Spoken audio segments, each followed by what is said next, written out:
Sallallahu ala Muhammad, sallallahu alaihi wasallam, sallallahu ala Muhammad, sallallahu alaihi wasallam.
Talim kita lanjutkan talim kita jawab sebelumnya terkait perkara makomat fakir dalam ajaran tasawuf. Muqaimatu fakirun kita alimi tasawufi. Kok termasuk bab dan kedua tamat ingin lebih jalehnya dibaca saja bab pertama. Kalau kita baru insya Allah bisa dipahami di bab kedua. Langsung kajo ke tajuk risalah, mudah-mudahan Allah meridhoi. Assalamualaikum warahmatullahi wabarakatuh.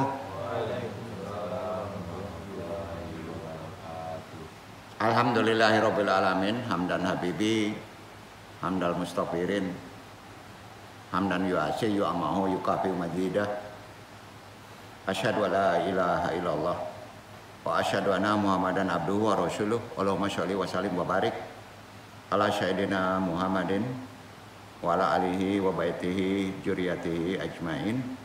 Seperti biasa sebelum kita talim, bersama-sama kita kuatkan balik syahadat tain kita dengan syahadat dilanjut jo salawat istighfar tentunya ditujukan dengan talqin zikir kepada Allah Subhanahu wa taala. Diikuti sama-sama ikhwan. Asyhadu alla ilaha illallah wa asyhadu anna Muhammadur Rasulullah. Langsung salawat umi. Allahumma sholli ala sayyidina Muhammadin nabiyyi ummi wa ala alihi wa sahbihi wa salim. Istighfar 3 kali. Astagfirullahal ghafurur rahim. Astagfirullahal ghafurur rahim. Astagfirullahal ghafurur rahim. Doa ma'rifat. Ilahi anta maksudi warid doka matlubi atini mahabataka wa ma'rifataka. Toharo 3 kali, zikirnya diputar la ilaha illallah. Diulang la ilaha illallah. Diulang la ilaha illallah. Talqin zikir napa isbat la ilaha illallah. La ilaha illallah. La ilaha illallah. La ilaha illallah. La ilaha illallah. La ilaha illallah. La ilaha illallah. La ilaha illallah Muhammadur Rasulullah. Ilaha dini hasyolihi wa ilaha droti Syekh Abdul Qadir Jalani bisyafaat Nabi Muhammad biiznillah wadidullahi. Ya Allah, ya Allah, ya Allah. Inna kala kulli syai'in qadir. Takdi hajatina, pasang niat dalam hati ridha Allah.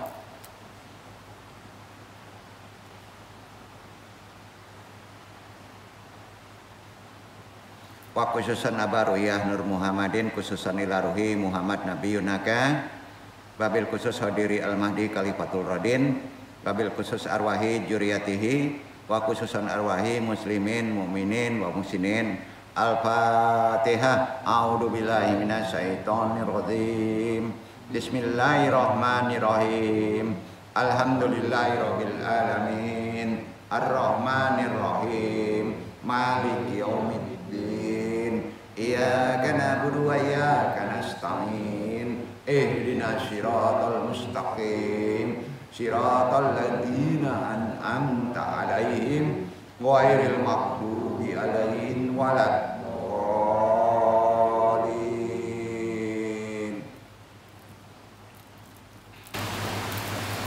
Subhanaka ilma lana illa ma 'allamtana innaka antal alimul hakim. Rabbi shrah sadri wa yassir li amri wahlul 'uqdatam min lisani yafqahu qawli.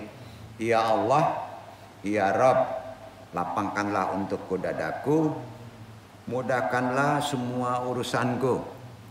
Uraikan simpul pengikat lisan ini dalam pentaklim, baik pentaklim maupun yang ditaklimi, agar bisa memahami taklim ini dan Allah meridhoinya. La haula wala quwata illa billah. Alhamdulillahirabbil alamin. Puji syukur kehadirat Allah Subhanahu wa taala dengan kodrat iradatnya juga rahmatnya. Kita kan masih diberi waktu untuk bisa datang ke tempat ini bertolebul ilmi. Ya. Sulit bertolebul ilmi itu. Sulitnya gini, banyak halangan kalau zaman sekarang. Ya. Kadangkala kita kalah dengan urusan, kadangkala kita kalah dengan cuaca, itu biasa. Kalau kita tahu makomat bertolebul ilmi itu lebih besar daripada jihad sampai mati, mungkin orang berbondong-bondong kemari.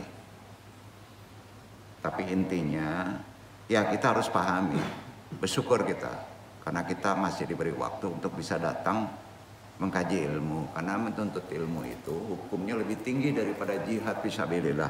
Itu ada di hadis. Ya. Jadi kita nggak usah khawatir, ya, untuk mencapai derajat tinggi itu dengan tolebul ilmi ya. Bahkan bisa mengalahkan sholat malam qiyamul lail. Itu ada hadisnya. Ya. Dan yang orang datang kemari, walaupun niat awalnya untuk sesuatu hal yang lain, itu tetap saja Allah Subhanahu wa Ta'ala yang bisa menjalankan kita kemari. Ya.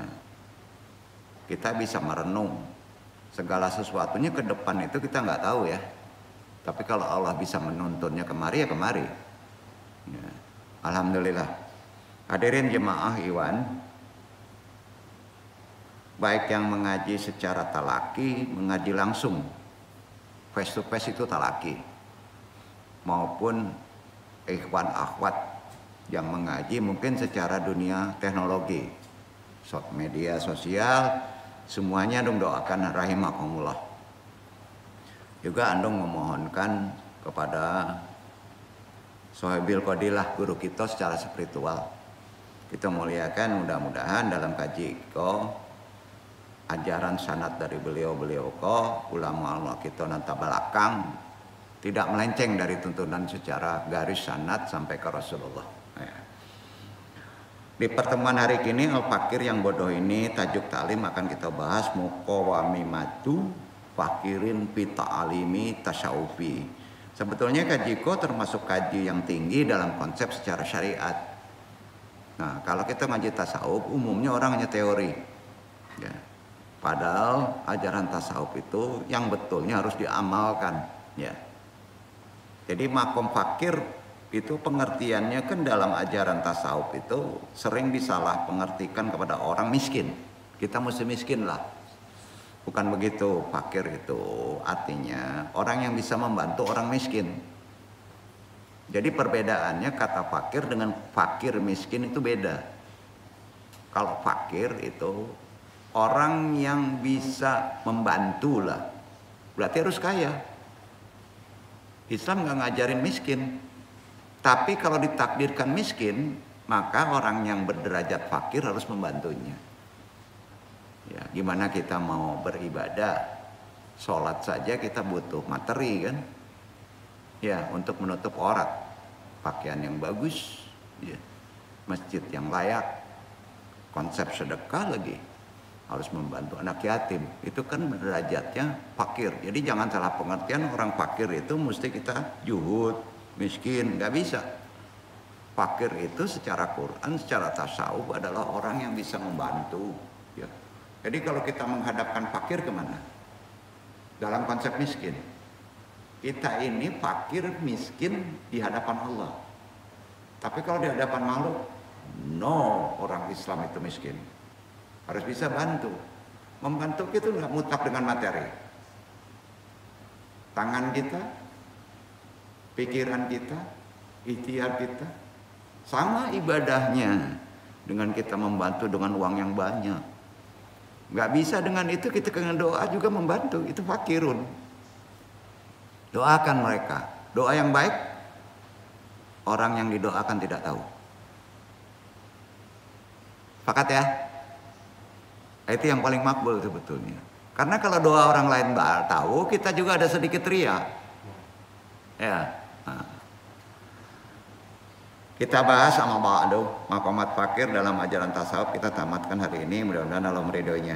Ketika yang duduk nih ya, walaupun nggak pernah mondok, kalau ada pernah mondok nyantri mungkin ada. Ketika ada orang nyantri mondok atau berdiam di suatu tempat untuk mengikuti ajaran Islam, kata ulama sering kan kita mendengar ketika ada suatu pengajian acara menggunakan format bahasa Arab, misalnya MC-nya begini nyebutnya, sosok tertentu dengan sebutan kepada al-mukarram, kepada al-alim, kepada al-alamah, sering dengar itu ya, baru disebut namanya kan. Itu yang disebut itu makomat namanya. Kepada al-fakir, Adang Sutisno, silahkan taklim. Berarti yang disebut awalnya adalah makomatnya. Makomat itu derajatnya. Kalau di Minang datuk, panggilan. Ya. Tapi dalam konsep makomat Islam ini kebanyakan orang, ya, itu kurang dipahami dalam konsep sebenarnya cocok nggak disandangkan mereka itu. Ya.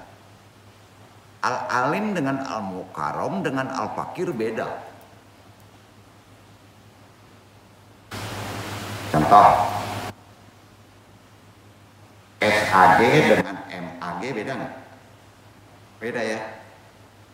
Betul kan? MAG dengan profesor agama beda nggak? Beda. Iya. Dalam konteks Islam itu makomat ya, nggak boleh numpuk. Harus dihilangkan satu. Kalau di konsep epistemologi, profesor, doktor, insinyur, master, semua masuk. Masuk nggak? Banyak. Nah, hakikatnya apa? Kenapa dimasukin semuanya? Hakikatnya apa? Ada kesombongan. Padahal satu konsep satu aja yang paling tinggi yang mesti dipakai. Makomat tertinggi apa? Profesor cukup. Kalau S1 cukup S1. Apalagi di dunia disiplin akademis. Ya, nah pasti itu ditumpuk semua. Capek MC ngomongnya itu. Dengan gelar aja kita bisa sampai 1 jam. Benar. Padahal itu pengungkapan yang disebut apa? Kebanggaan seseorang. Ya. Di Islam ada gelar, tapi cukup 1. Nah, kalau konsep gelar di Islam itu tidak dipahami secara sisi benar, sering orang menyadarkannya sifatnya ini al-fakir, Ustadz Anu, ini miskin ya Ustadz nih gitu. Kan gitu. Nah, inilah yang akan bahas. Apa itu makomat fakir? Jadi umumnya al-mukarram, al-alim, al-alamah, kiai itu bentuk penghormatan ya, sama ya. Dengan derajat konsep dari epistemologi.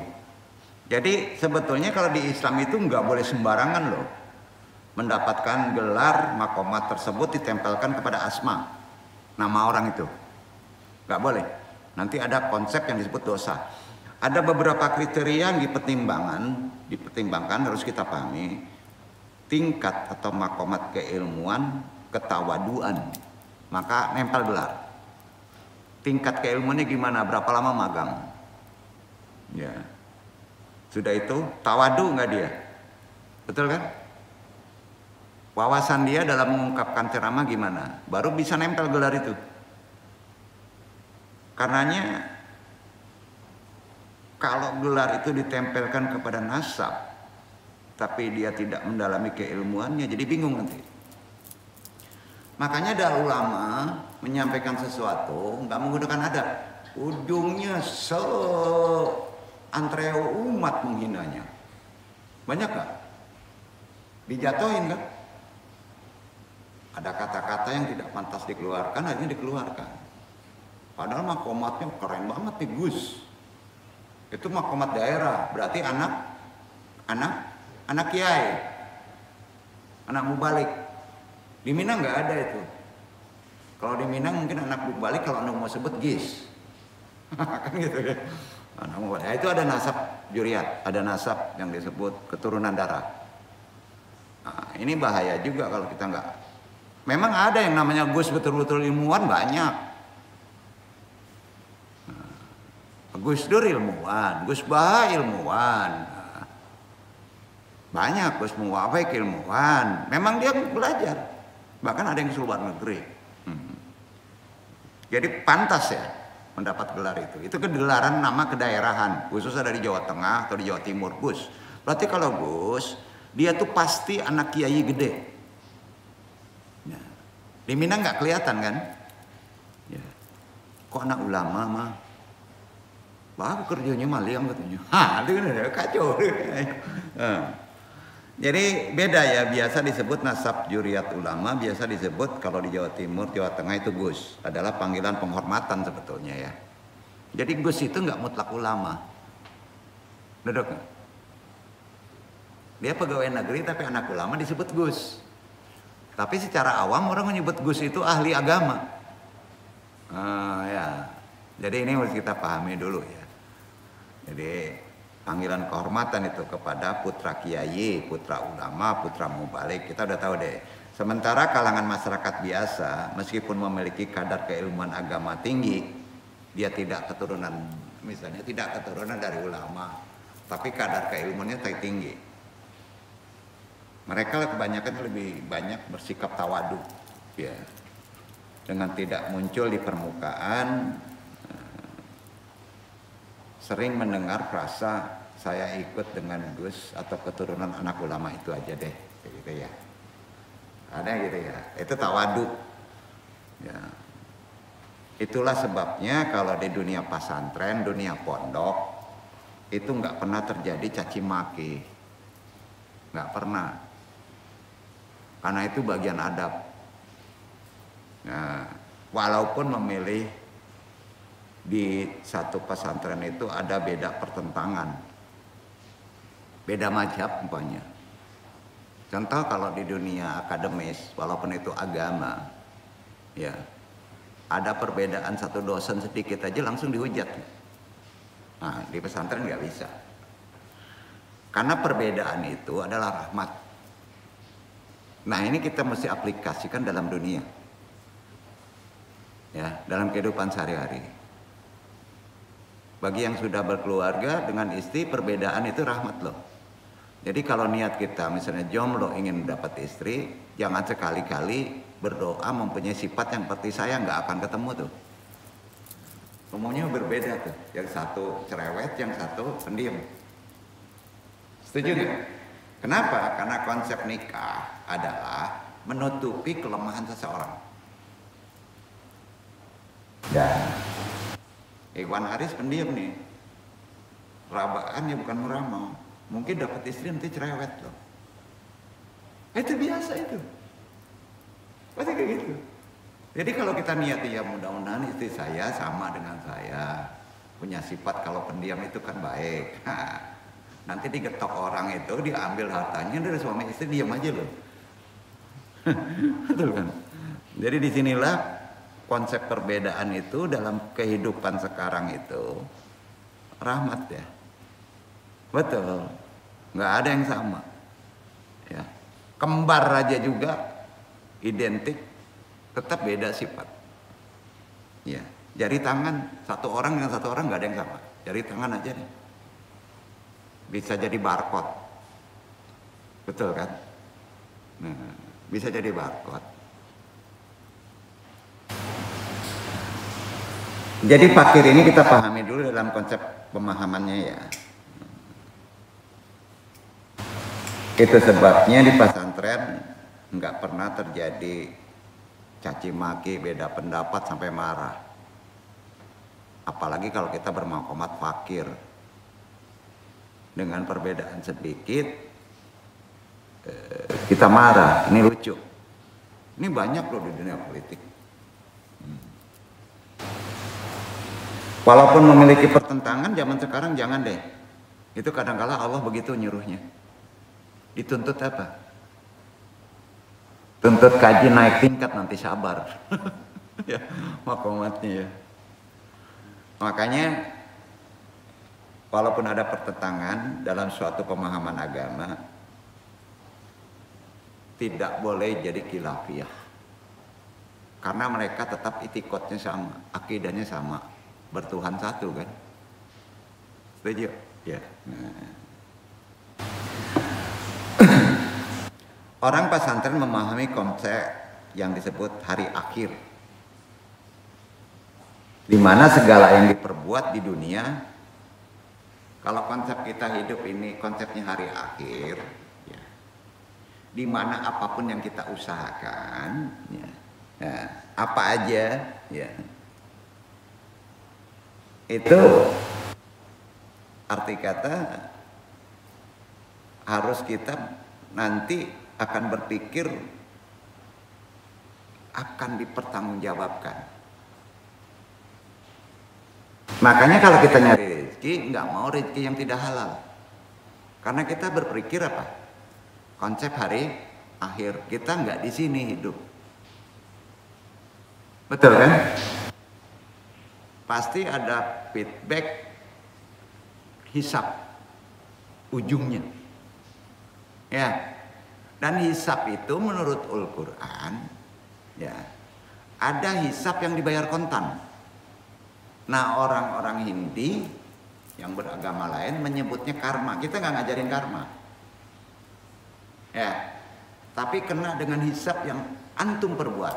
Kalau seorang ayah memberi makan dengan uang yang banyak haram kepada anaknya, siap-siap anaknya beresiko dan kita yang susah. Dan itu sunatullah. Tahu sunatullah? Hal yang wajar. Ya. Jadi tolong di kehidupan sekarang jangan sembarangan ya. Kalau mati fakir itu syubhat aja nggak mau ngasih makan ke anak. Ya. Biarkan anak kasih makan yang sederhana, yang penting halal. Ingat zaman sekarang itu thayyib. Thayyib itu baik, halal. Tapi mendapatkannya dengan jalan yang tidak betul, maka yang baik tadi menjadi haram. Betul nggak? Kalau antum memakan ayam goreng, kan halal. Tapi antum membelinya dengan uang dari ngerampok. Ayam itu menjadi sampai ya. Nah itu kalau dikasih makan anak beresiko. Asyifatun. Berubah sifatnya. Fisiknya nggak masalah. Nah ini yang sering terjadi orang yang ngerti agama loh. Jadi gimana tuh? Nah konsep fakir mengajari hal ini supaya kita hati-hati bukan dengan yang haram jelas, yang subhat tidak jelas haram halalnya, berat ya. Yang kita kaji itu tuh. Nah, sekarang kalau konsep kehidupan sekarang dipraktekin itu mabok, tapi harus. Ya. Nah, pertanyaan keren, antum punya kafe, tapi uangnya pinjam dari bank, dibesarkannya dengan uang riba. Dosa yang minum orang baik itu nggak tahu itu numpuk kepada yang punya kafe. Kalau Tuhan sayang langsung kafe itu bangkrut. Nggak percaya? Berarti Tuhan sayang. Jadi kalau dibangkrutkan sesuatu hal, jangan dulu ngeluh. Paham nggak tuh? Karena daripada kita ancur-ancuran orang datang makan nih, ini tempatnya orang tuh kena halal tuh. Orang itu kan dihalalkan. Tapi kena dengan uang riba tadi, maka numpuk kemana tuh? Yang tahu punya kafe itu adalah uangnya tidak halal kan? Logika kita nerima nggak? Nah konsep fikih tasawuf itu begitu. Nah ini harus dijabarkan ke dunia sekarang. Nggak sembarangan aja deh. Jadi pertanyaannya, apakah ajaran fakir secara tasawuf ini nggak bisa diimplementasikan di zaman sekarang? Karena nggak ada yang jabarin, nggak ada yang mempraktekin. Ujungnya orang semau budalnya aja. Kan itu. Ini tugasnya Iwan Aris nih. Sekolahnya SAG nih, agama nih. Udah selesai, masuk S2. Ini harus disampaikan ke umat. Pertama menyampaikannya gimana? Iwan Arif. Dakwahnya mengajak, nasihati saja. Tapi kalau orang udah punya tingkatan makomat tinggi yang disebut udah turun tanajul ridho, beliau ini kalau sudah jadi wali, istilah kasar ya, wali itu khalifah, udah punya kekuatan. Hukumnya apa? Dakwanya naik, amar ma'ruf nahi mungkar, harus diberantas. Berat ya. Nah, dia dakwah di sini gimana? Kebanyakan amar ma'ruf. Kalau dia narkobais, dakwahnya amar ma'ruf. Paksa dia baik. Di umum antum dengerin pengajian dakwah wajib aja ya, Jumat. Mbak Bibu bla bla bla bla bla bla bla bla bla bla, ulama kan menyampaikan kan. Udah pulang ulamanya tanggung jawab nggak? Enggak. Kalau di sini ikat dengan talqin yang dizikirkan tadi, terikat tuh dulu. Milik mau nggak dipaksa baik? Kalau enggak mau lepas. Karena di awalnya ada syahadat. Syahadat itu sumpah setia. Mau nggak dipaksa dengan ajaran Islam dengan syahadat? Zaman sekarang harus mau dipaksa. Karena siap-siap Dajjal itu udah berkelimpungan. Dajjal itu bentuknya aneh. Bisa ada di kantong antum tuh. Apa itu? HP juga bisa jadi Dajjal itu. Nah, di badan aja ada Dajjal, ada korin kok. Kalau kita nggak berilmu gimana? Nah, siap-siap antum kacau balau hidupnya ya. Halo, kok gini ngajinya nih? Enggak, kaitannya ini, kaji sekarang ini. Ya konsepnya harus bisa direalisasikan, bukan kaji kancangan kan? Orang menganggap kalau kaji tasawuf, ini sesat nih nanti nih, kita jadi orang miskin nih. Nah, suruh datang kemari lah, dengerin dulu. Anda biar ngaji nggak ada orang. Ya. Oh berempat nih, hitungan kelipatan ini bisa jadi 8. Kenapa? Satu orang bawa 21 yang wajib. Akorina yang sering bisikin buruk, minggir lo, jangan masuk. Udah 8 ya. Belum yang nasibin, yang nggak kelihatan oleh mata. Nggak percaya? Kalau dibuka gimana antum nggak bisa duduk? Itu rahmat kita nggak kelihatan. Betul kan? Jangan disangka yang gelap itu nggak ada makhluk. Jangan disangka yang sendirian itu nggak ada makhluk. Ada. Yang goib itu dibatasi oleh mata. Jangkauan mata itu hanya melihat yang sifatnya zohirun. Ya. Sekarang pertanyaan, hakikat manusia yang mana? Yang zohir atau yang batin? Hakikat kita itu ruhi, jiwa, nggak ada bentuknya, nggak kelihatan. Jangan bangga deh dengan uang banyak yang sifatnya materi. Jangan bangga dengan keilmuan yang sifatnya zohirun. Kehidupan sekarang. Ya. Makanya kalau mau ngalahin Jakarta, mau ngalahin metropolitan, mau ngalahin hidup hedonis, dengan apa? Spiritual agama. Bukan dengan uang. Bukan dengan kolega. Timbul tantangan. Hidup di Jakarta nggak kuat spiritual, balik loh. Kita bahas dulu ini sedikit melenceng tadi ke frasa kajian yang disebut fakir. Jadi sudah jelas ya, kita penting mengkaji al-fakir. Sangat penting. Seiring dengan berjalannya waktu, ya,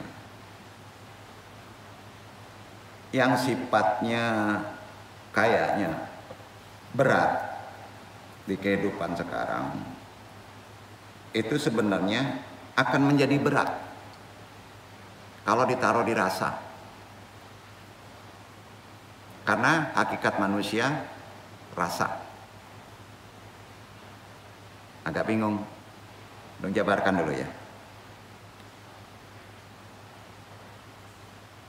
Kalau di pesantren, di kehidupan pondok, di kehidupan lingkungan ulama yang kuat, melihat orang alim dengan tampilan yang sederhana, tidak ingin menunjukkan diri, itu makomat fakir. Dalam konsep di bawahnya yang disebut juhud. Juhud itu artinya sederhana. Seorang pemuka agama memilih berpakaian mentereng, pakai dasi, pakai ini ya, karena beliau bertempat pada kehidupan yang sifatnya metropolis, disesuaikan. Tapi yang keren itu, walaupun dia mendakwahi di kehidupan metropolis dengan konsep juhud, kesederhanaan pakaian, itu yang hebat.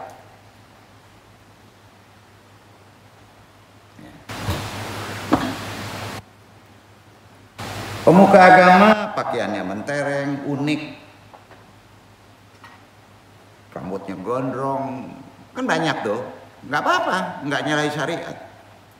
Suaranya keras dan memasang baliho lagi.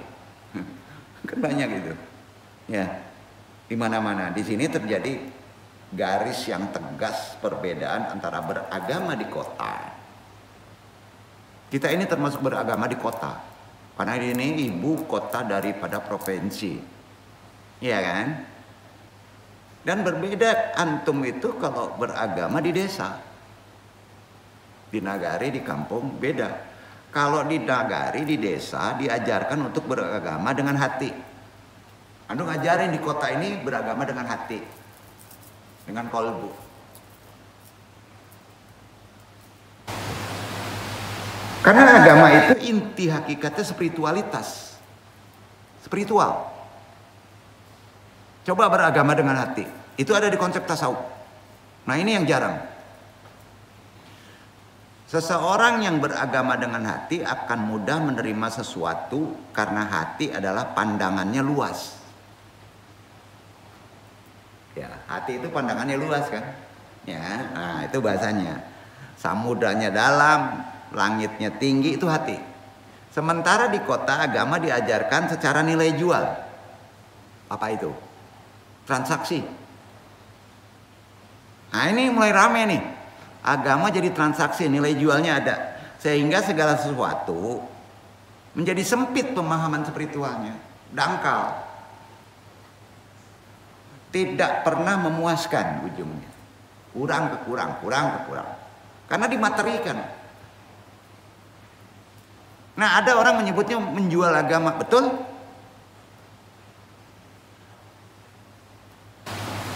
Ini ada sebuah contoh beberapa waktu yang lalu. Ini Anda bukan membuat menjabarkan ulama yang ada di luar menjadi aib, tidak. Ini kita ambil tarbiyahnya. Berapa waktu lalu kita menyaksikan 2 pertemuan ulama di Sumatera Barat lagi, tapi tidak disebut kotanya. Ada 2 pertemuan ulama untuk menanggapi umaro, pemilihan umum. 2 pertemuan itu menghasilkan 2 jenis seruan yang berbeda. Satu ulama dengan satu ulama lagi berbeda. Seruan dari forum ijtima ulama memahami konsep politik sangat cetek, dangkal, karena sangat terlihat arogansi keberpihakan kepada pasangan tertentu. Ya, padahal ulama dia, namun bisa dipahami karena apa? Karena ulama itu nawaitu di forumnya merupakan bukan menyampaikan agamanya, tapi tim sukses. Ada nggak? Ada. Berarti sudah ada agreement. Ya. Misalnya tim sukses calon gubernur, calon bupati, calon presiden. Dia ulama, betul ulama. Tapi agreementnya tim sukses. Boleh-boleh aja. Boleh-boleh aja untuk tahap awal ya. Akhirnya gimana ulama itu pernyataannya? Pernyataan-pernyataannya yang dihasilkan pun tidak jauh dari kubangan berpolitik elektoral. Betul nggak? Politik. Di situ sering terjual nggak gawat? Fikihnya babak belur tuh. Nah, ada nggak? Nah, kadang-kadang awam nggak menyadari loh. Kehidupan sekarang tuh, ya. Sementara forum yang disebut multaqa ulama bener nih, menghasilkan seruan yang mendinginkan suasana. Ini justru yang mendinginkan suasana sering dianggap nggak bener katanya, terbalik nih. Ya.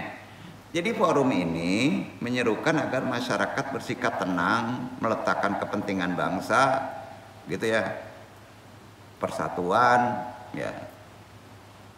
Meski beberapa pendukung calon presiden atau bupati tertentu, para ulama ini tidak pernah sekalipun membuat ribut. Ya. Pokoknya gimana tenang deh, karena berbeda pilihan. Ya. Justru pilihan politik dimaknai sebagai bentuk ijtihad. Ijtihad tahu nggak? Mungkin kalau orang ngerti agama tahu itulah.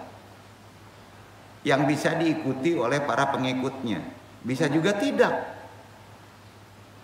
Oleh sebab itu para ulama yang hadir di forum itu tidak memiliki beban kepentingan mengenai apa yang disebut tim sukses, enggak. Ya, enggak.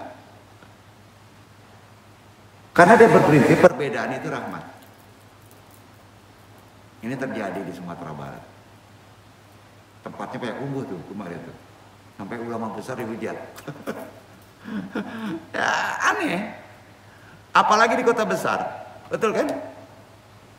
Ini karena terkait nggak paham konsep makomat fakir. Hati-hati mencari rezeki juga.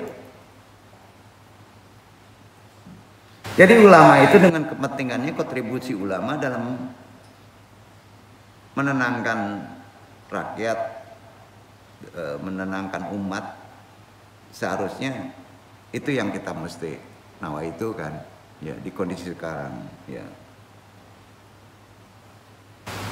Kalau dulu kita renungkan, ya, ada beberapa episode kehidupan mungkin yang duduk lebih dulu ya. Ulama-ulama dulu itu menjadi salah satu kekuatan dalam mempertahankan status kemerdekaan, ya, terutama dalam revolusi.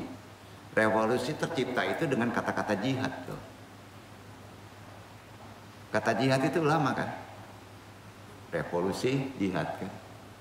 Jadi nonsen kemerdekaan Indonesia kalau tidak dibawa seorang kiai ulama itu bohong. Pasti bohong. Santrinya aja perang. Pas dia mau disematkan pahlawan nggak mau. Karena konsep itu akan menimbulkan riya, nggak ada faedahnya. Maka balik lagi dia ngajar ke santri. Ribuan itu. Kalau militer, kalau nggak di makam pahlawan, kalau nggak dihormati, kalau nggak ada biayanya, anaknya marah kan? Nah, itu bodoh itu. Berarti mengganggu almarhum. Disinilah yang kita pahami dalam konsep kematerian. Setelah penjajahnya dari bumi pertiwi, pesantren itu orang-orang yang ikut berjihad, mengikuti revolusi, kembali ke fungsi utamanya sebagai tempat untuk belajar agama, enggak minta babi ibu loh. Jadi para kiai yang dulu turut berjuang melawan penjajah sudah merasa cukup dengan tidak diusik oleh penjajah. Itu aja niatnya dalam dia mengaji. Iya. Karena itu soal kepemimpinan, kalau nggak ada makomat fakir, para pendiri bangsa itu melakukan kesepakatan akhirnya. Selama masyarakat bisa menjalani syariatnya yang nyaman, maka tidak ada masalah. Itu ulama. Namun tidak semua tokoh agama itu merasa puas. Ada sebagian golongan yang sejak dulu ingin memproklamirkan negara Islam. Ini mulai nggak benar. Contoh, di Sumatera Barat aja ada PRRI, di Jawa Barat ada Darul Islam. Nah, itu jangan disebut ulama, walaupun dia ahli agama. Ya. Jadi keterlibatan tokoh agama dalam pusaran kepemimpinan umaro itu dulu juga ada.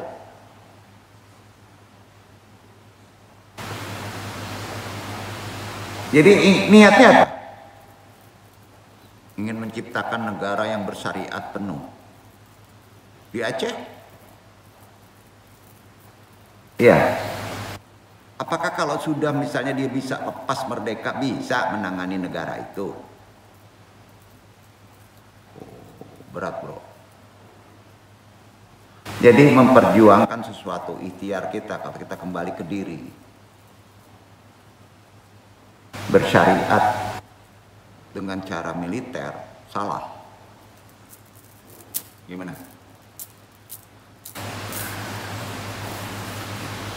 Ya akhirnya nanti kalau kita bersyariat dengan cara militer di kondisi sekarang, maling potong tangan nggak bisa.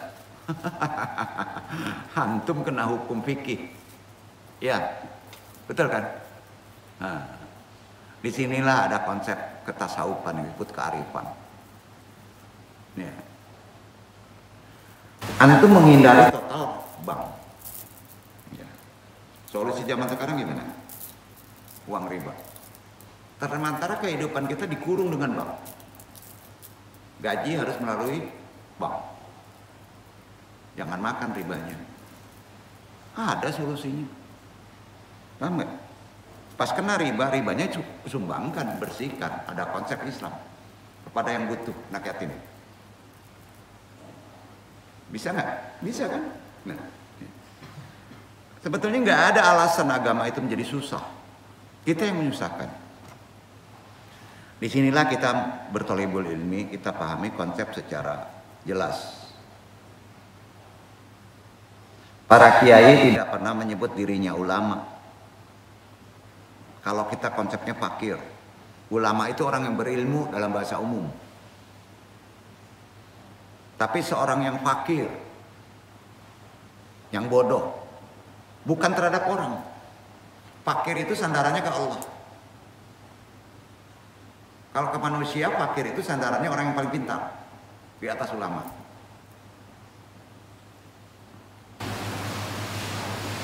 Dan bahasa secara syariat, fakir itu yang lebih rendah lagi. Makomat antum fakir.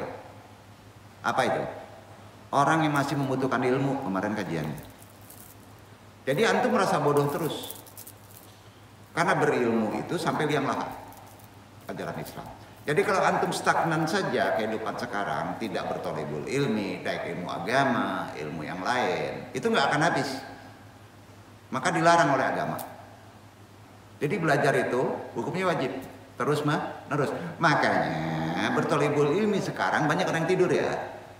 Kalau antum meninggal, antum syahid fi sabilillah.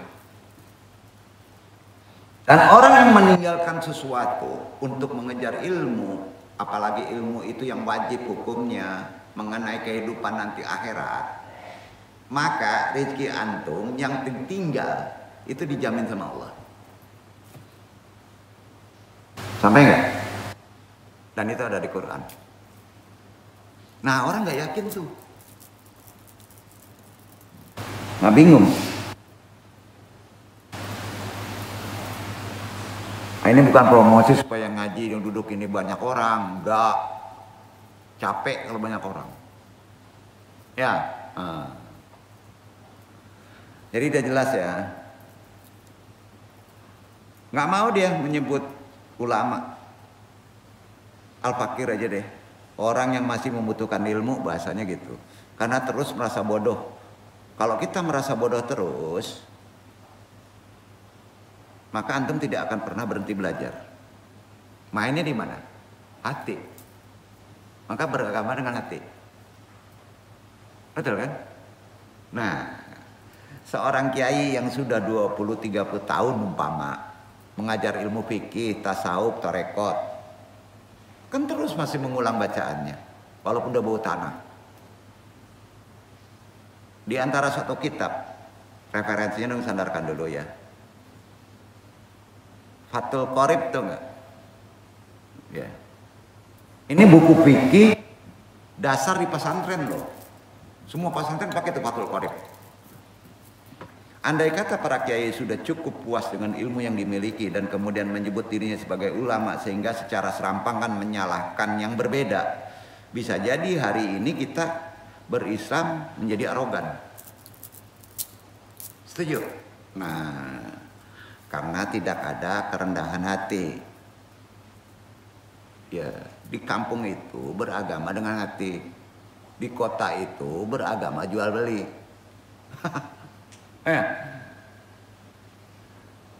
Karenanya kajian derajat makom pada ajaran tasawuf Islam. Makom itu apa ya? Mengkaji diri di level mana kita duduk.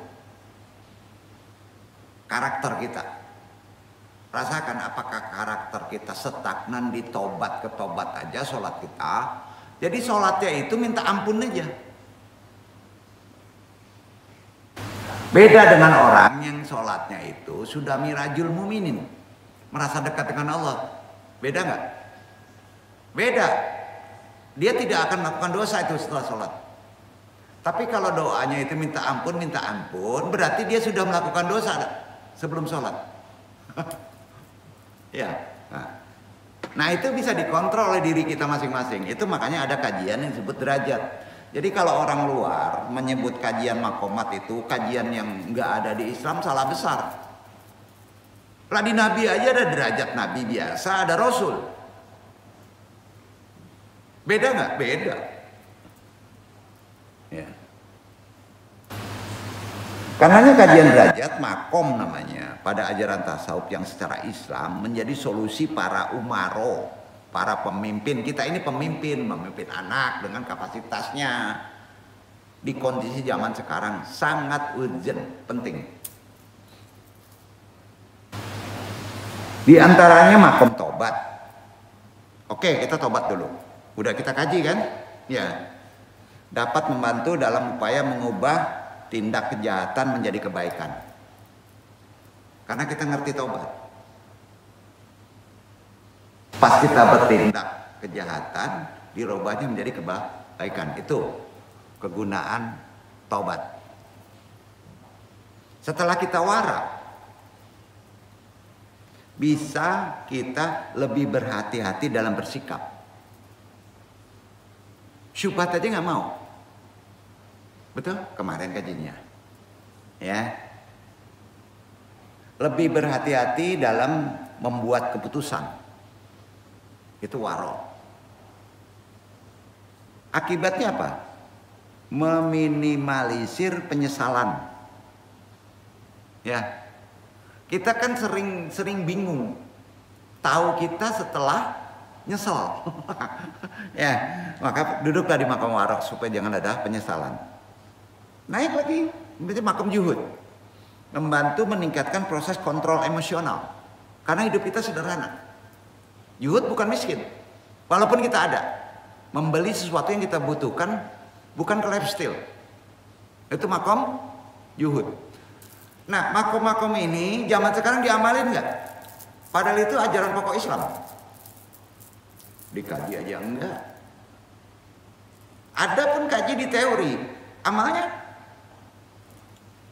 makom fakir yang kita kaji sekarang di bab risalah sekarang ini dapat meminimalisir perilaku konsumtif, meminimalisir perilaku kompetitif, tidak takut dengan target. Ya, bisa kita tidak terlampau konsumtif. Kalau cukup kita makan satu piring, nggak murti menyediakan 10 karung. Paham nggak? Karena kita tidak perlu was-was yang tidak masuk akal. Itu makom sekarang nih yang kita kaji. Ya.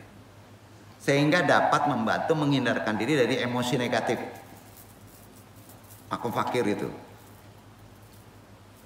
Bisa mengurangi emosi marah, cemburu.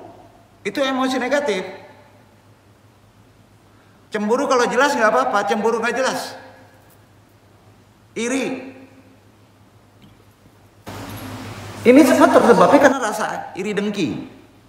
Makom sabar nih, umpamanya kita naikin ya, belum kita kaji nih. Dapat meminimalisir perasaan frustasi bagi yang menjalaninya. Frustasi akan hilang tuh kalau kita sabar. Makom tawakal dapat meminimalisir perasaan kecewa karena kita serahkan kepada Allah. Aplikasinya gitu. Diakibatkan ekspektasi kita berlebihan dalam hidup. Betul kan? Karena kita sering hidup, ya.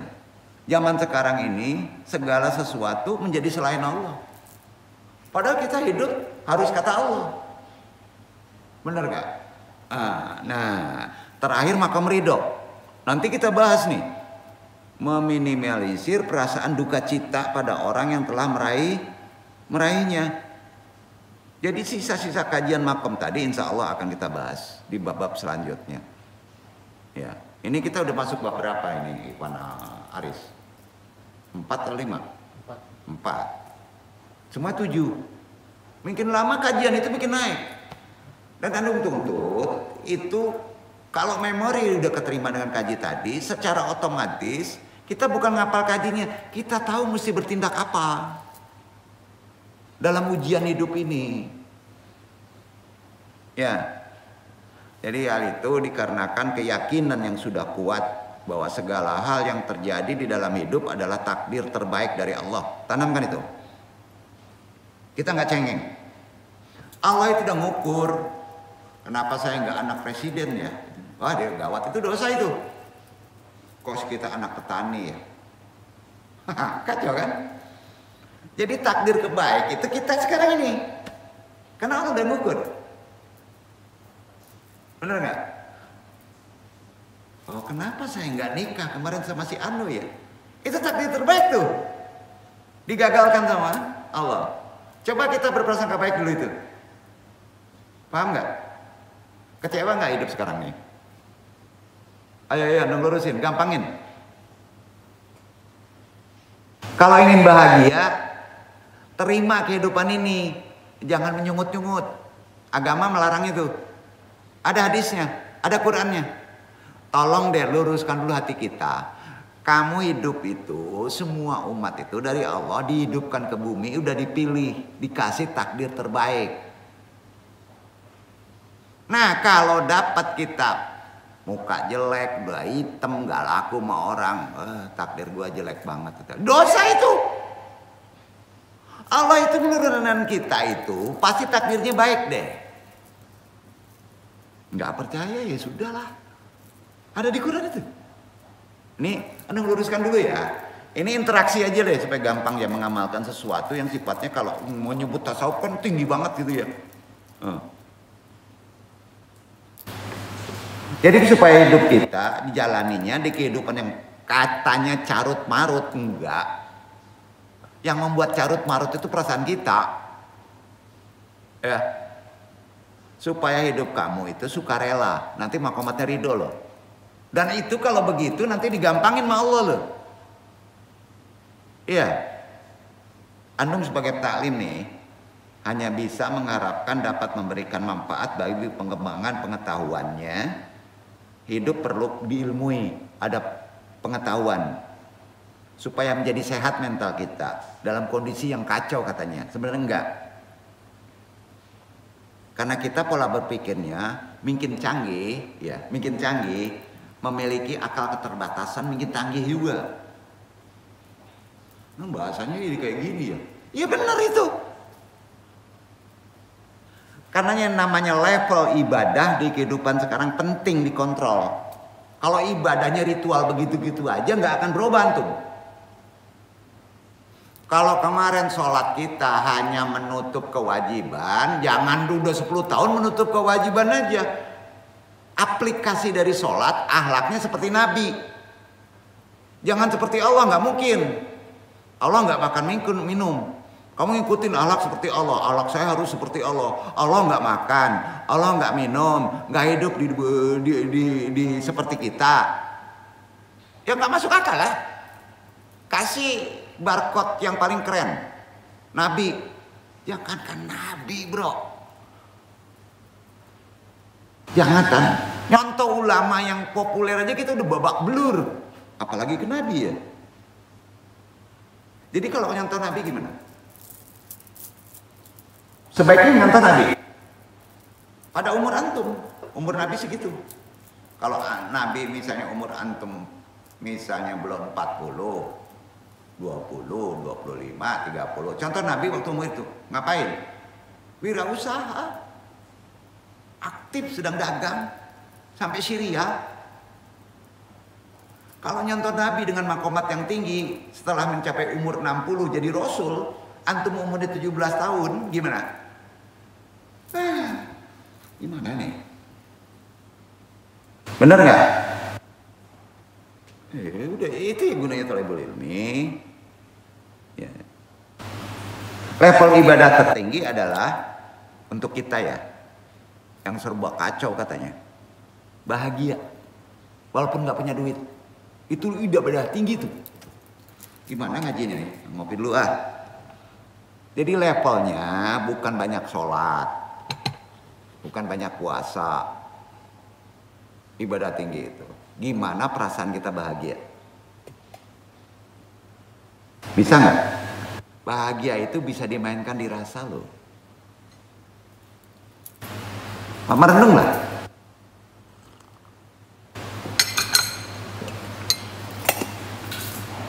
Bukan mainannya dengan materi, uang banyak. Uang banyak, ada yang banyak yang bahagia, ada yang nggak bisa tidur. Setuju? Itu makomat ibadah level tinggi. Ada di Quran loh, gini, tunggu bahas lo. Ini jadi gampang aja ya. Bukan ngapangin, memang itu bener nih. Jadi ibadah level ibadah tertinggi itu adalah bahagia. Kalau antum seorang muslim, mukmin harus bahagia.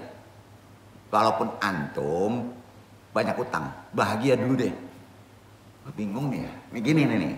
Meski demi bahagia itu bahkan terkesan sombong. Antum bahagia itu kesana sombong loh. Tapi sombong yang boleh. Padahal bersyukur ya, ini syukur nih kan. Hingga terkesan sombong, itu boleh.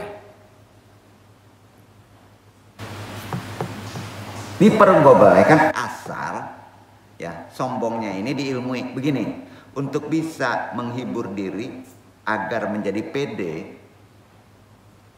itu harus sombong. Boleh tuh.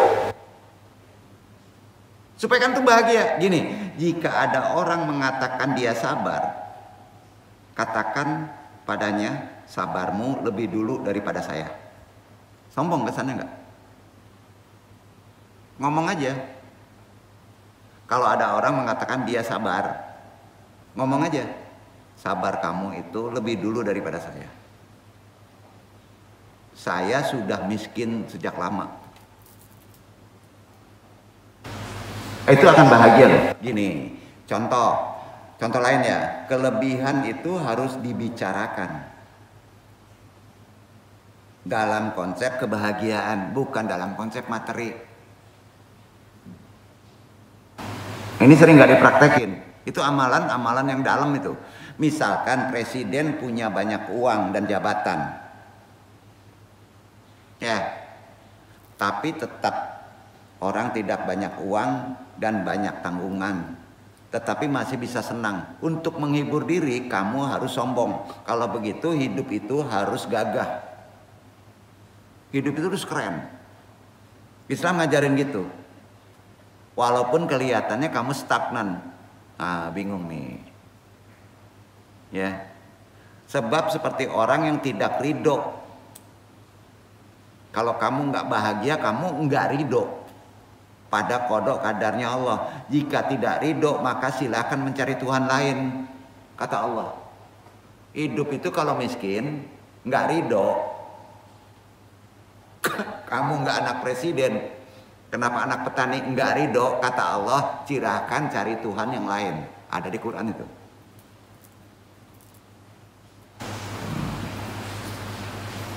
Silahkan mencari Tuhan selain Allah. Sampai mati, lalu kiamat, lalu dunia ada lagi, lalu kiamat lagi, tidak akan pernah ketemu. Maka lebih baik merasa senang aja deh hidupnya. Walaupun antum gak ada duit, walaupun antum jomblo, walaupun belum kerja. Itu dulu. Poinkan itu dulu, mainkan itu dulu. Ya, tidak apa-apa seperti gitu nggak ada. Itu nggak dosa. Yang penting senang dulu. Seperti berkomentar, orang kaya kok sayang harta. Orang kaya kok sayang hartanya. Itu namanya apa? Pelit, sampai kariang. Kayak diputar-putar omongan. Enggak nih, ini omongan Wahyu ya. Jadi gini, jika saja aku yang kaya, aku tidak akan seperti itu. Sombong kan kesannya. Tapi itu boleh. Silakan berucap seperti itu, nggak dosa. Yang penting senang dulu. Supaya bisa apa? Bersyukur. Syukur berat, bro. Dan hidup mencapai makomat ridho. Jadi benar kata Nabi Sulaiman alaihissalam, setelah mengetahui Putri Bilqis cerdas, lantas tidak langsung mengakui kecerdasan Putri Bilqis. Nabi Sulaiman itu enggak. Tetap mengatakan lebih dahulu pintarnya saya. Kan kesannya sombong tuh. kepintarannya daripada saya, lebih dahulu saya pintarnya, sebab dia enggan mengakui orang lain. Untuk menghibur, menyenangkan hati kita dalam kehidupan sekarang, maka ada ulama yang tiap pagi berkantornya di gunung. Di gunung. Lalu berbatuannya, di atas bebatuan dia belajar. Di paling tinggi. Zikirnya itu subhanallah walhamdulillah. Tetapi di atas batu yang tinggi dia berpikir seperti raja di atas singgasana. Main rasa itu. Dan ngomongnya apa enaknya jadi raja, lebih enak jadi saya. Jika menganggur tidak ada yang mengganggu, setuju? Pola berpikirnya. Tetapi ulama itu justru menjadi wali. Itu terjadi, barokahnya gitu. Tidak iri kepada raja dan tidak iri ingin menjadi presiden. Nah, suruh berpikir nih ngajinya itu. Itu spiritual tuh. Ya, janganlah melihat nikmat yang dianugerahkan kepada orang lain. Jangan di kehidupan sekarang. Iri nanti kamu. Itu main korin itu. Jika kamu melihat orang lain yang di atasmu seperti kamu melihat bupati, umpamanya gubernur, meskipun kamu orang alim, lama-kelamaan juga bisa menjadi iri. Udah nafiin tuh. Kita lebih baik dari dia. Kesannya sombong kan? Ini merubah kejiwaan loh. Bupati naik mobil dibukain kan, sama ajudannya kan. Kepentok juga nggak boleh, dipegang kepalanya kan. Banyak kan? Jika ingin mandi anduknya udah disediain kan, dibawakan kan. Apalagi presiden, apalagi gubernur aja. Bila lewat berkendaraan di jalan raya dikawal, koridor kan. Itu bahasa umumnya nih. Maka jika presiden dilapor, Jakarta macet, Padang macet, Jalan Ketabing macet, dia ngomongnya apa? Nggak macet kok. Nggak ada yang macet. Kenapa? Karena tidak pernah ngalami macet. Kan gitu bahasanya. Mainnya rasa loh. Benar nggak? Jadi kalau kita nyontoh kayak gitu gimana? Ya. Makanya antum kehilangan duit itu harus senang dulu. Susah juga ya. Daripada kita melihat seperti itu menjadi iri. Iya. Lebih baik kita naik ke atas gunung lalu duduk di atas batu tinggi ngomong apa enaknya jadi raja, selalu dikerubuti banyak orang. Lebih baik menjadi aku. Menjadi diri sendiri. Ya. Punya singgasana di atas bebatuan yang tinggi, kayak raja. Itu dulu. Bahagia tuh. Seperti apa kata ulama tadi? Kan yang di atas tadi disebut tuh. Orang jangan melihat anugerah yang diberikan kepada orang lain. Jangan di kehidupan sekarang. Banyak-banyak bersyukur aja deh. Belum sampai intikan gini. Ya. Misalkan ditakdirkan menjadi orang kecil bodoh, umpama, maka katakan, alhamdulillah ya Allah saya bodoh, saya ongok. Boleh. Jadi saya tidak terkena kitab. Apa itu? Beban tanggung jawab nanti. Presiden kitabnya tinggi nggak? Beban tanggung jawabnya tinggi. Sekarang aja tinggi. Ya, yang dikritik ketidakberhasilannya kan. Nah, sebagai orang alim, mudah-mudahan semua alim. Misalkan kamu ditakdirkan miskin, katakan doa yang bolehnya gini, alhamdulillah ya Allah saya miskin sehingga tidak terkena wajib zakat, malah justru penerima zakat.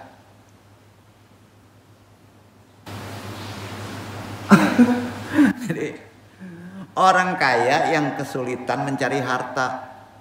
Kan sulit cari harta orang kaya tuh, capek. Nah kita tinggal nerima zakatnya. Ada sisi baiknya nggak? Makanya nggak aneh, miskin, kaya nggak aneh. Ya.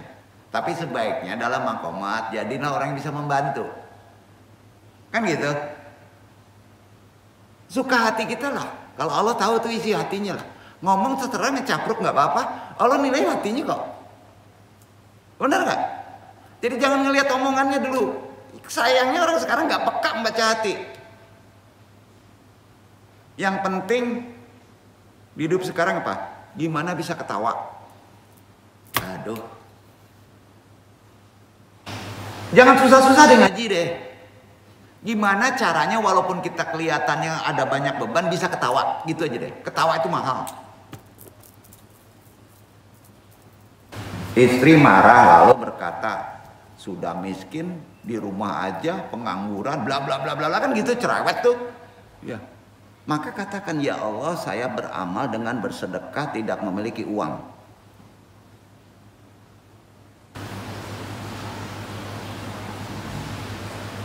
Amal saya yang bisa saya lakukan adalah hanya seperti itu. Ya, Allah tahu kan? Itu konsep sabar. Tidak perlu modal lagi. Pahalanya sama yang kasih ratusan miliar loh. Kalau ngomong kayak gitu. Itu diilmui. Jadi andung sebagai pendalim mohon kepada yang mengaji ya. Baik yang talaki langsung maupun yang nggak langsung. Andung menyampaikan ini ada sanad. Tahu sanad? Ada tanggung jawab. Ada yang ngajarin.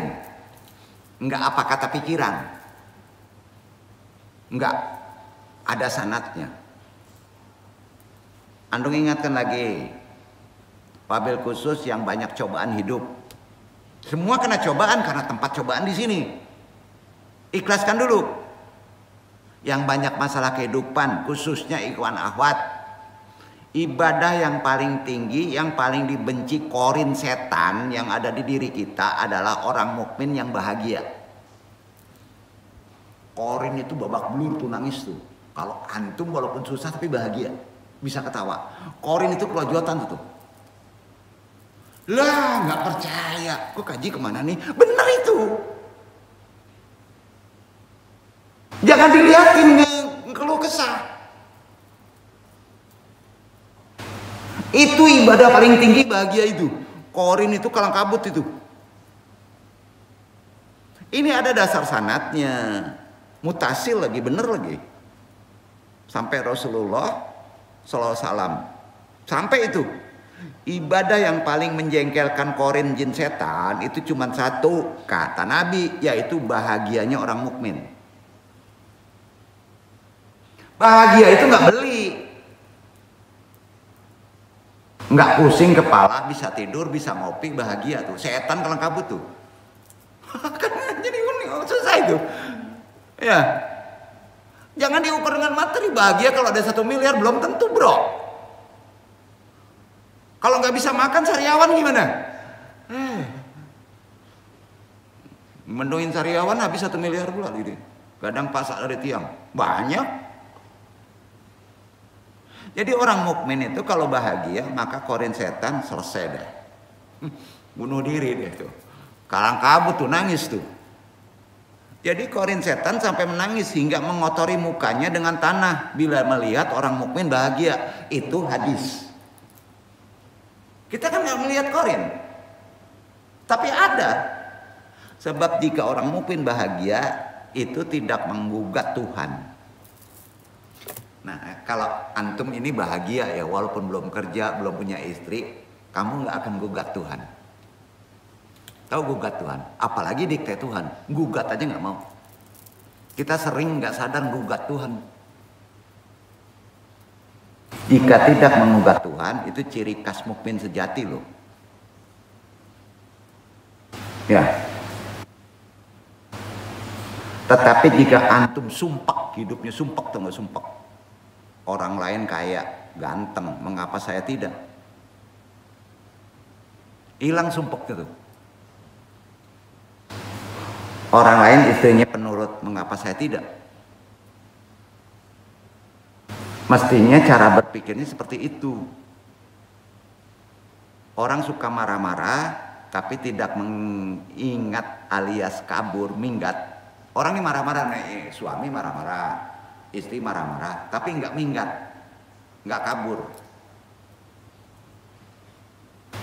betah dengan kita walaupun marah-marah. Maka alhamdulillah ya Allah, mestinya kalau kita berpikir orang yang punya temperamental seperti itu setiap hari menggugat tetapi masih mau pulang ke rumah, ajaib tuh. Ajaib nggak?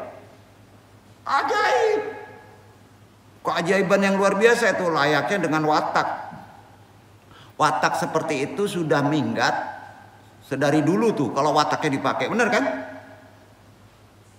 Ternyata balik lagi, ajaib nggak? Ternyata dia istrimu atau suamimu malah datang lagi. Itu yang disebut mujizat. Jauh banget sih mujizat nih. Nah, sehabis marah-marah masih saja datang, itu aneh kan? Orang menggugat tetapi kok bisa mau datang atau pulang, ajaib nggak? Ajaib ya. Kamu tidak berpikir begitu kan? Banyak orang nggak berpikir gitu kan? Jujur aja, senangnya membandingkan dengan istri orang yang penurut. Kacau tuh.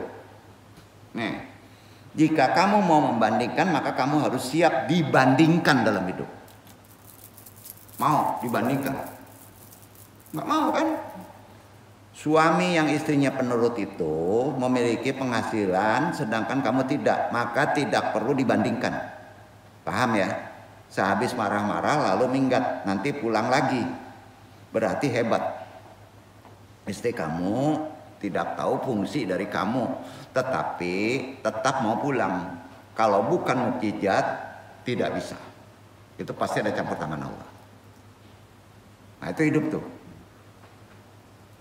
Kalau kita mau berpikir seperti itu, setan kalang kabut tuh, jengkel tuh. Nah, sebab orang mukmin yang senang itu, yang harus bahagia itu perintah Allah. Dasarnya dibaca Yunus ayat 58, Iqra. Jadi bukan kata andung tuh tadi. Pertama, ciptakan senang dulu walaupun kita susah.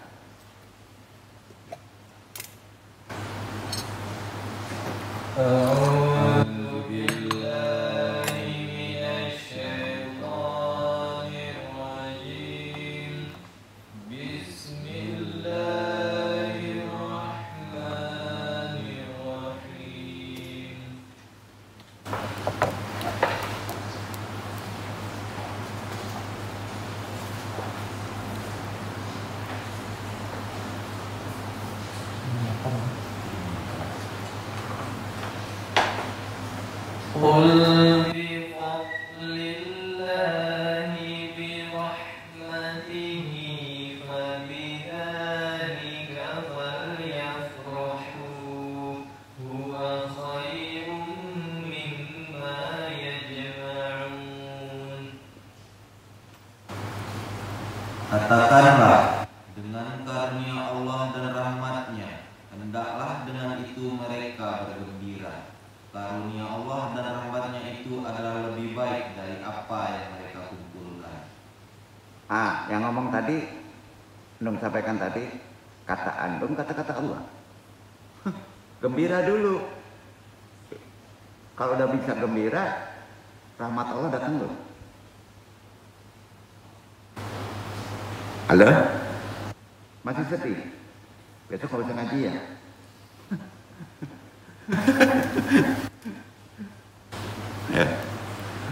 Ya urusan sakit, ada yang sakit hari ini sampai dioperasi. Kalau cemas gelimpungan kan susah tuh. Urusan sakit nggak ada urusan mati. Mati itu urusan Tuhan, takdir. Beresin dulu pola berpikir kita. Jangan jadi Tuhan. Dung paling kesel tuh. Sakit itu diuji tuh. Jangan-jangan sudah jadi sehat. Antum mau buang air besar dikasih sakit dulu nggak? Melilit dulu perut. Kalau enggak langsung berusut di celana tuh. Iya kan? Jadi kayak gitulah. Iya nggak?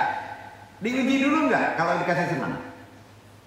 Yep, berprasangka baik deh. Hari ini ada kelimpungan sakit lo.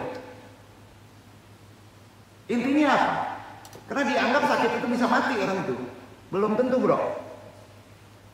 Urusan mati itu nggak ada sangkutnya urusan sakit, urusan covid, enggak. Percaya nggak? Urusan mati itu urusan takdirku. Memang banyak sebab sakit, jadi kambing hitam tuh nanti sakit tuh, karena sakit dia mati. Akidah kita kacau tuh. Bener nggak tuh? Salah. Banyak orang tuh pesawatnya meledak, ada yang hidup bayi. Kan banyak tuh. Jadi mati itu nggak ada yang tahu, urusan Allah. Kalau orang tahu sakitnya misalnya leper pasti mati, dosa juga tuh.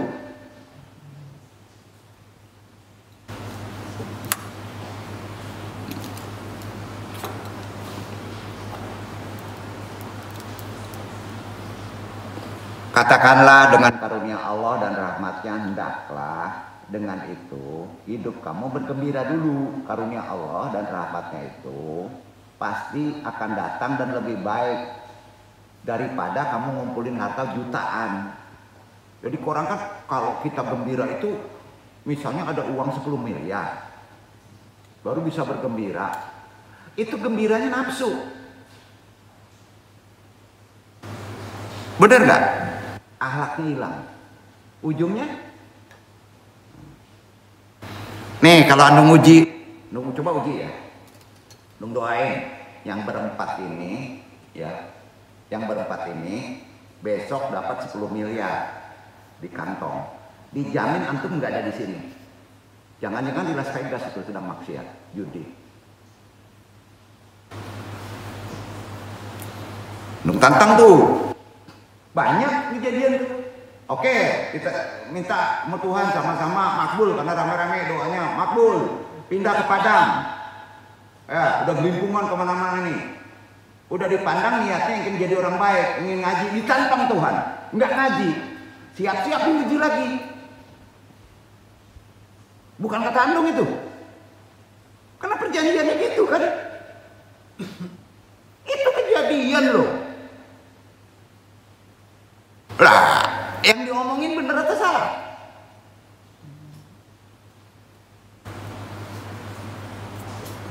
Aduh, nih ngaji gimana nih? Enggak lah, ya Andung sampaikan apa adanya lah ya. Jadi senangnya orang mukmin itu mengalahkan dunia yang dimiliki semua orang kafir. Maka antum ini mukmin nih, muslim nih. Seharusnya bisa mengalahkan dunianya orang kafir. Orang kafir kan diuji dengan kaya.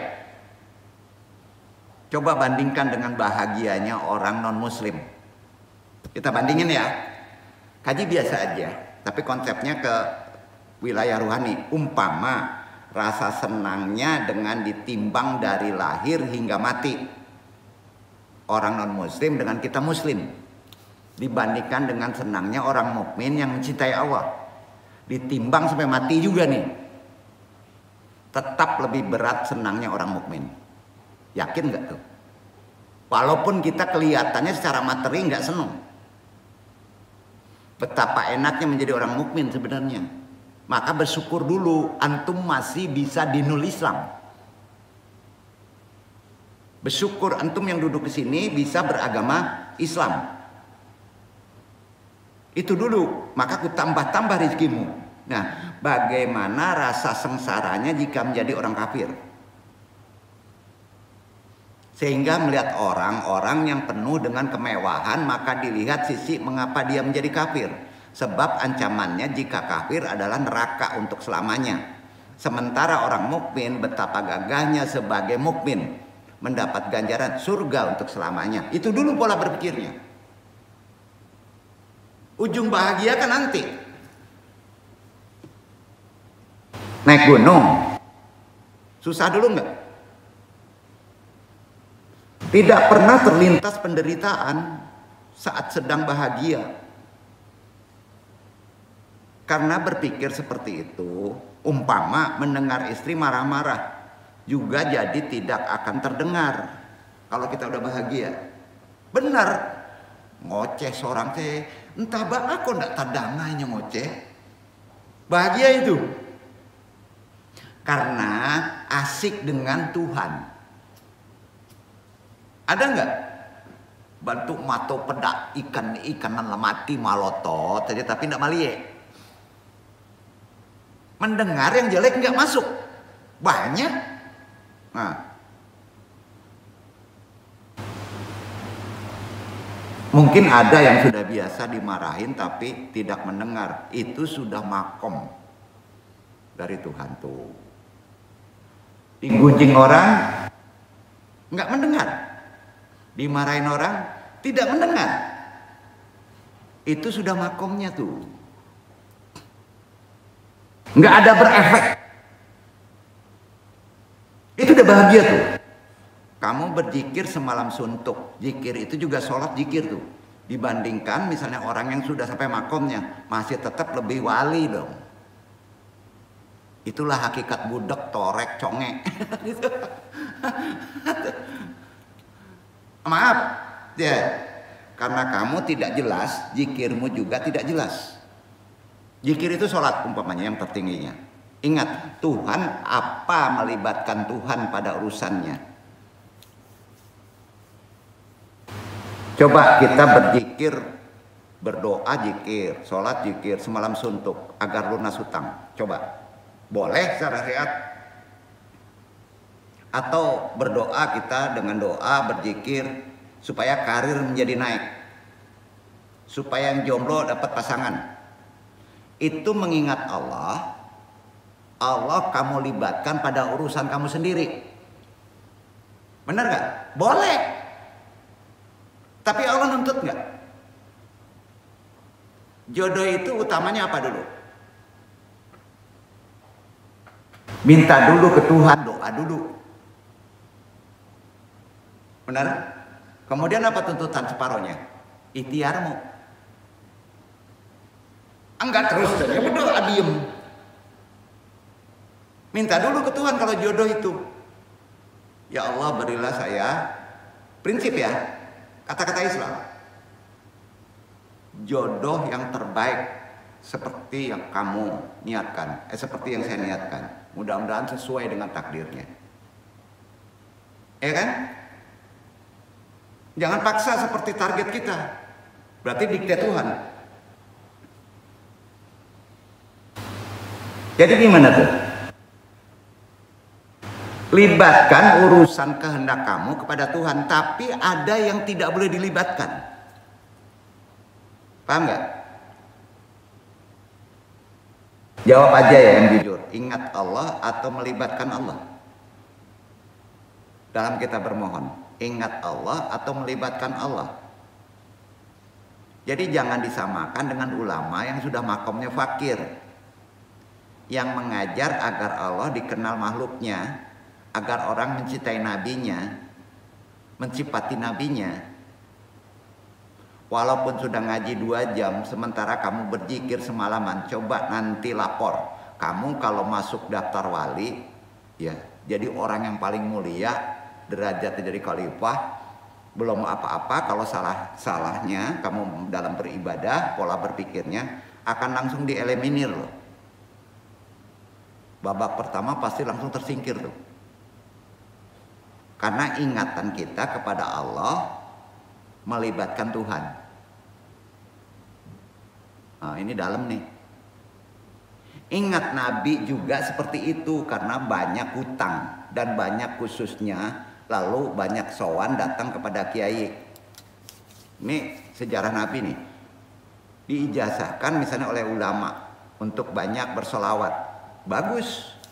Memang seperti itu. Daripada datang ke tempat judi atau kafe, apalagi ke bank. Masih lebih bagus tuh.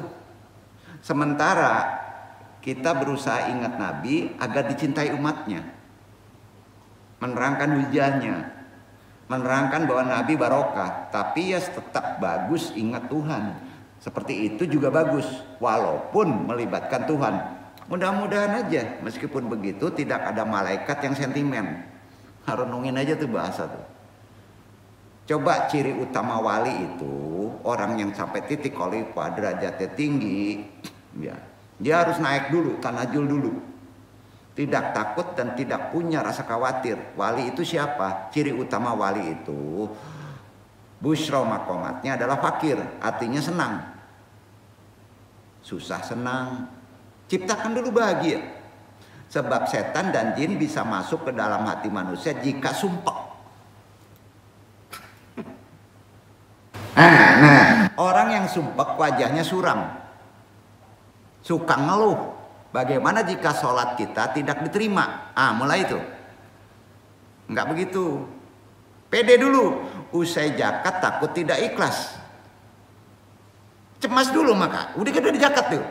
Mestinya cara berpikirnya tidak seperti itu di kehidupan sekarang. Alhamdulillah ya Allah, saya tadi sholat bisa ruku, bisa sujud kepadamu. Misalnya ada setan datang dan ngomong, tetapi ada kemungkinan sholatmu tidak terima, kata setan itu. Korin kan bisikin itu tuh. Maka kamu jawab, ya ada kemungkinan diterima. Udah kayak gitu aja. Tantang aja tuh, bisikan. Ya, jangan-jangan zakat kita ini nggak diterima nih. Ada kemungkinan diterima. Jawab aja. Maka senang kamu, pede dulu aja. Kenapa masih begitu? Pola berpikir kita. Begitu juga cari rezeki. Ya, jangan-jangan orang nggak ada nih. Jangan-jangan orang pailit. Enggak, mudah-mudahan orang ada itu kemungkinan. Mudah-mudahan orang ada duit tuh. Begitu dulu. Jika setan mengganggu dengan berkata, sholatmu sudah pasti tidak terima, maka kau ngomong, memangnya kamu Tuhan? Seperti pasti aja nggak terima. Sebab kita sama-sama nggak tahu. Setan nggak tahu, kita nggak tahu diterima atau nggak diterimanya. Sering salah nggak pola berpikir kita? Kita ini sering dengar bisikan yang aneh. Mau nagih, mau pergi nih, jangan-jangan dia nggak ada. Diikuti kata-kata itu. Ngaco kita. Setan aja nggak tahu kok. Jawab aja. Ya jangan-jangan mudah-mudahan ada. Karena apa? Karena Allah berkata begini, Anna inda zoni abdi. Itu poinnya. Anna inda zoni abdi artinya bahwa aku tergantung prasangka hambanya. Kalau antum merasa tidak dapat, maka Allah berprasangka juga tidak dapat. Itu sahih hadisnya. Itu rahasianya. Nah ini itiraf kita. Mau dapatin istri, kita udah incer tuh si Anu tuh, Halimatus Sadiah tuh. Langsung masuk korin. Jangan, dia udah punya pacar. Jangan-jangan belum punya pacar mau nyemet saya. Jawab aja setan gitu. Jawab diri sendiri. Kata Allah, Anna inda jani abdi. Itu bisa dipraktekkan kemana saja. Yakin? Yakin gak nih? Bener tuh. Pede dulu ibadahmu, diterima, maka Allah akan menerimanya. Itu betul kata-katanya. Pede dulu ibadah kamu. Kalau udah pede, maka Allah akan menerimanya. Jadi pede itu nggak boleh pada diri. Pede itu harus disadarkan, percaya diri itu bukan ke manusia, bukan ke ilmu, bukan ke banyak duit. Pede itu harus disandarkan kepada Allah. Sepakat? Itu akidah. Yang penting tidak menghadap kalau sholat itu ke timur. Sholat itu ngadapnya ke barat alias kiblat. Iktibarnya gitu deh. Iya kan? Maksudnya umumnya sholat menghadap ke barat alias harus kiblat. Maka menghadaplah ke kiblat. Umumnya ada ruku, ada tumanina. Itu wajib. Sholat kan ada tumanina. Maka kerjakanlah seperti itu. Tumanina, apa yang mesti dilakukan? Sunnah Rasul. Banyak menyebut diam sejenak. Ingat Allah, bukan tumanita itu ngomong. Apa omongnya? Subhanallah, bukan hano. Ruku, sujud, Diam dulu, ucapkan subhanallah, baru ucapkan sunnah. Subhana rabbiyal a'la adimi, subhana a'la adimi, subhana adimi. Tapi sebelum ruku diwajibkan tu'maninah. Apa itu tu'maninah? Hano. Kalau diem masuk setan tuh. Pikiran yang aneh. Apa yang diomongin? Subhanallah. Itu sunnah Rasul. Nah itu gunanya kita belajar fikih. Itu gunanya talabul ilmi. Gimana sholat kita selama ini? Subhanallah kan tahu. Diam sejenak. Mensucikan Allah bukan kita.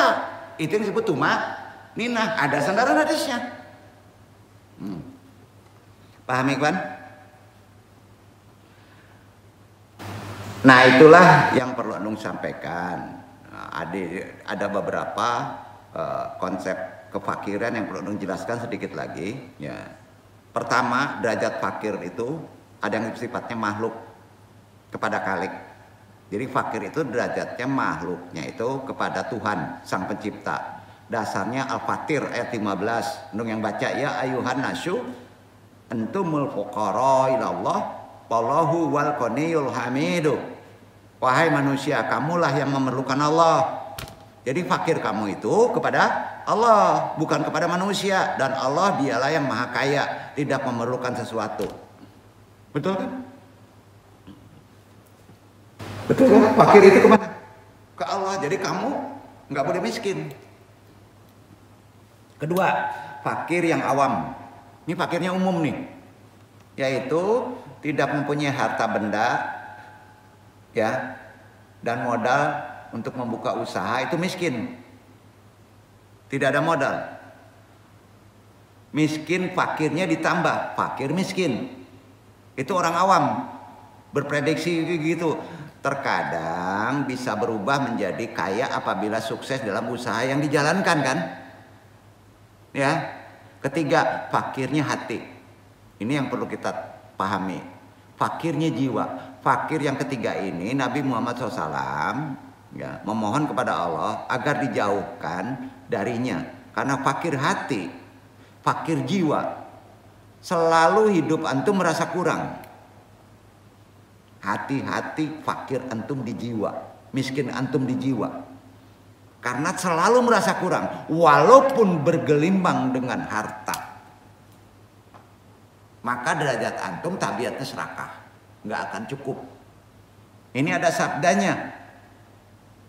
Laukana laibni adama wadian min malil labtaqa tolitan walayam la yaufu abni adama ilat turabu. Wayatuballah ala mentaba. Seandainya manusia diberi 2 lembah berisi harta, kalau antum fakirnya ada di dalam hati, miskinnya di dalam kolbu, tentu dia masih menginginkan lembah yang ketiga. Yang bisa memenuhi dalam perut manusia hanyalah tanah. Allah tentu akan menerima taubat bagi siapa saja yang ingin bertaubat. Hadis riwayat Bukhari. Jadi apabila seorang hamba sabar atas kefakiran, kemiskinan, dan bersyukur atas pilihan yang Allah tetapkan kepadanya, bisa menjaga agama, menyembunyikan kefakirannya, kemiskinannya, merasa cukup dalam kefakiran dan takut akan hilangnya nikmat kefakiran, seperti takutnya orang kaya akan hilangnya kenikmatan kekayaan. Orang yang mempunyai prinsip yang demikian adalah fakir yang benar. Ia adalah orang fakir yang tergambarkan dalam sabda Nabi Syahih, yadkhulu fuqara'ul mu'minna janata qabla al-aghniyai binisbi yauma kamsi mi'ayati amin. Orang-orang beriman yang fakir dalam konsep miskin kelak akan masuk surga terlebih dahulu setengah hari yang setara 500 tahun lamanya daripada orang kaya. Nah, konsep fakir secara rohani adalah bisa memberi, bisa membantu, bukan dengan materi saja. Hadis riwayat Ibnu Majah. Dalam kitab yang lain juga disebutkan.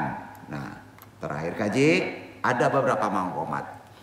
Pertama, laki-laki yang selalu memfokuskan diri untuk beribadah. Aktivitas beribadah sudah mendarah daging baginya, dan ia percaya bahwa Allah akan memberikan rezeki yang akan mencukupinya. Ia percaya akan janji Allah, sehingga ia tidak menyibukkan dirinya untuk bekerja mencari harta benda saja, langit sebagai atapnya dan bumi sebagai lantainya. Ia tidak peduli lagi apakah ia dalam keadaan lapang dan melarat. Yang terpenting baginya adalah beribadah kepada Allah sampai ajal menjemputnya. Lelaki seperti ini sangat jarang sekali kita jumpai zaman sekarang. Yang kedua, lelaki yang tidak sabar seperti sabarnya lelaki yang pertama, yang disebutkan tadi. Ia menekuni pekerjaan, menyambung hidupnya, memakai pakaian yang menutup auratnya, mempunyai rumah untuk berteduh, dan punya istri yang dinafkahinya. Akan tetapi ia takut kepada Rabb-nya dan mengharap rahmat dari Tuhannya. Itu maqamat kedua. Yang ketiga, lelaki yang hidup mewah. Ia membangun gedung-gedung yang kokoh tinggi, mempunyai tunggangan yang bagus, kendaraan, dan mempunyai asisten rumah tangga yang banyak. Kelak ia tidak akan mendapatkan kenikmatan yang sempurna di akhirat. Apa sebab? Karena telah dibagikan di dunia. Allah Maha Adil. Kecuali Allah Subhanahu wa Ta'ala mengasihinya. Wallahu a'lam bishawab. Mudah-mudahan kita tamatkan kaji fakir ini dan berfaedah untuk kita amalkan dalam kehidupan sehari-hari. Pailu andung. Wassalamualaikum warahmatullahi wabarakatuh.